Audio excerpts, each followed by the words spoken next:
Good afternoon, class. I am William Damani Cornet, and I will be covering chapters 8.3 and 8.4.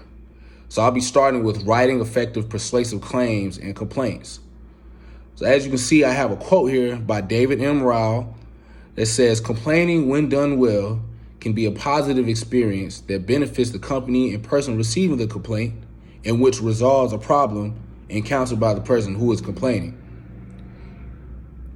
So I'll give you guys a few examples. When customers complain to companies, they tend to act slightly belligerent, a little aggressive, and I myself am guilty of that. Story time. Last July, as a matter of fact, I took a trip to Cincinnati. I flew in, I rented a car from Hertz at the airport. So I ended up getting into an accident with that car. It wasn't my fault, of course, because I can drive. But when, we had to call Hertz and whatnot to let them know, they didn't put insurance on the car when I paid for insurance. So they tried to make me come out of pocket like $7,000 or something crazy. And I lost my cool. I was on the phone. Not necessarily, maybe I was cursing just a little bit, not too much though. But I sent some emails, and I'm almost certain that if I had been a little bit nicer in my emails and over the phone, the communication would have been just as effective as it was when I was cursing them out. So next I'll be talking about developing a logical claim message. And this is coming from customer to the company and how this should look. First, you might open with sincere praise, an objective statement of the problem, a point of agreement, or a quick review of what you have done to resolve the problem. So for example, when you are opening that line of communication, you want to make sure that you say, thank you all for helping me out. I've been with this company for years, and I would love to continue being a consumer for whatever service that you all render. However, there was an issue.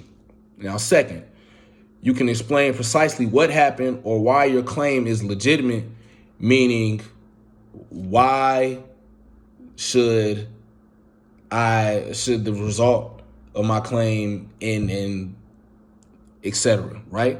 So don't provide a blow-by-blow chronology of details, just hit the highlights. Be sure to enclose copies of relevant invoices, shipping orders, warranties, and payments. So third, you close a clear statement of what you want done, a refund, replacement, credit to your account, or other action. And be sure to think through the possibilities and make your request reasonable. So don't try to get over and get some money out of the company. Like, that's not, because at the end of the day, if your claim isn't reasonable enough, they don't have to help you. They really don't. A lot of times people, they try to get over because they're just so upset, and then they think, maybe if I complain hard enough, I'll get some money out of this. And that's not the right way to think. Next, you want to use a moderate tone. I'll give an example. Don't send a message that's in all caps or makes it seem as if you were yelling at them in the email or over the phone. Because sometimes you can read emails and like, hey, I feel the energy from here. So the tone of your message is important. Don't suggest that the receiver intentionally deceived you or intentionally created the problem. Rather, appeal to the receiver's sense of responsibility and pride in the company's good name. Calmly express your disappointment in view of your high expectations of the product and of the company. Communicating your feelings without rancor is often the strongest appeal. 9 times out of 10, whatever company that you're dealing with, they're not trying to get over on you. No one is going to purposely, let's do this. so they have a bad day. Nobody's going to do that because lawsuits are very much real. Companies get sued for millions and billions of dollars every year. A lot of them even go bankrupt after being sued so many times. I mean, we see what's happening with Wells Fargo and them opening lines of credit behind their customers' back. Sorry to you, whoever has Wells Fargo in the room, but if you got them, switch. But that's besides the point. Alrighty, next we have crafting persuasive messages in digital age organizations. The lines of authority are blurry in today's information age, workplaces, and the roles of executives are changing.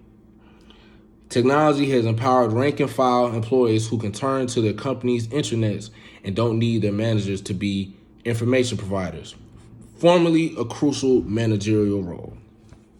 For example, Starbucks CEO Howard Schultz calls his employees partners, suggesting equality, at least in attitude. So, of course, everybody's pay grade is different, but nowadays, companies want everyone to feel equal, feel as one. That way, no one feels left out in any shape or form. So, rather than what that does is the people who have top positions, they kind of dish the responsibilities towards all of the lower level employees so that all they have to do is give commands. And it kind of essentially it takes the stress off of the person with the top level position and puts more of the responsibility on the people who are at a lower level. And lastly, we'll be discussing persuading employees, messages flowing downward versus persuading the boss, messages flowing upward. So we'll start with downward. Employees have traditionally expected to be directed in how to perform their jobs.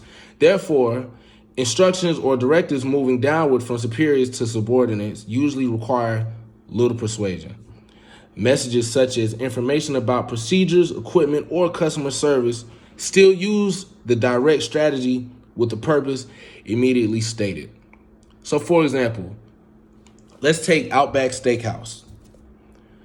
The way Outback Steakhouse works is you have the proprietor, the sole proprietor of the restaurant, and then you have, let's say, 3 managers under that proprietor. So when information is flowing downward, those managers have to accommodate whatever the proprietor says, because ultimately that's the boss.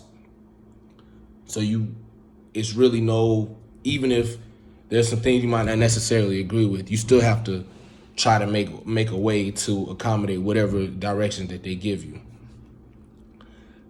Then we have upward. Convincing management to adopt a procedure or invest in a product or new equipment requires skillful communication. Managers are just as resistant to change as others are. True. Providing facts, figures, and evidence is critical when submitting a recommendation to your boss. When pitching an idea to decision makers, strive to make a strong dollars and cents case. A request that emphasizes how the proposal saves money or benefits the business is more persuasive than one that simply announces a good deal or tells how a plan works. So when the communication is going upward from the managers to the proprietor or the CEO or whoever it is that is over you and is the decision maker, as it says, you want to strive to make a strong dollars and cents case. So whatever solution that you're giving, it needs to either save money or give you all more, or give the company more money. Essentially, that's what the CEO or whoever's the head of that company is going to want, regardless. That's just how that works.